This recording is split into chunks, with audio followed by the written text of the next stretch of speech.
L'art rupestre dans le monde est très important. On a des gravures comme des peintures, et les peintures se trouvent effectivement la majorité du temps dans les abris sous roches ou dans les grottes, comme c'est le cas pour l'art pariétal en Europe. Alors, les peintures ont été faites de différentes manières, de différentes techniques, et ont été appliquées également de différentes manières. Alors, dans le monde, on a surtout utilisé en réalité de l'ocre, c'est-à-dire de l'hématite, souvent des oxydes de fer, qui ont donné des teintes rouges, mais on a des coloris jaunes, mauves, verts, qui étaient utilisés un peu partout.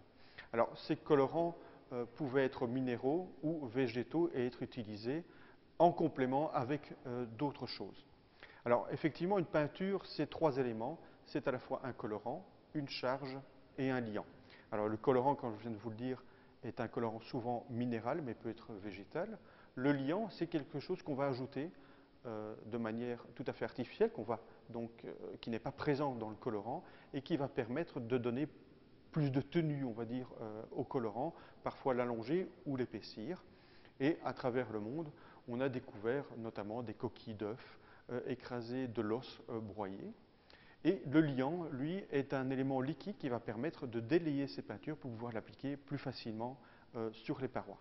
Alors, on a des liants qui sont des liants tout à fait habituels et naturels, que sont l'eau, et c'est probablement le cas pour la majorité des grottes paléolithiques en Europe, mais dans d'autres contrées, on a utilisé aussi des liants qui avaient une charge symbolique, puisqu'on a utilisé parfois du sang de serpent, de la graisse animale, qui a pu permettre de faire véritablement cette peinture. Alors, après, on va en parler pour Lascaux.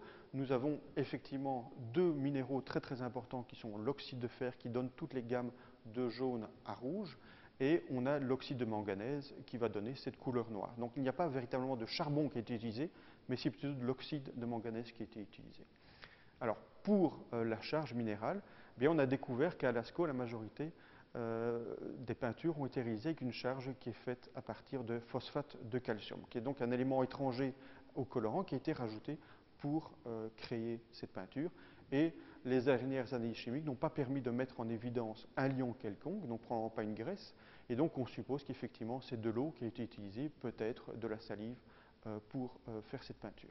Puis cette peinture, évidemment, en petits pots, petits godets, on a trouvé des palettes de peintre, a été appliquée sur les parois à l'aide de doigts, à l'aide peut-être de tampons faits à partir de peau d'animal, et été également soufflée pour donner ces effets d'estompe et créer les figures animales.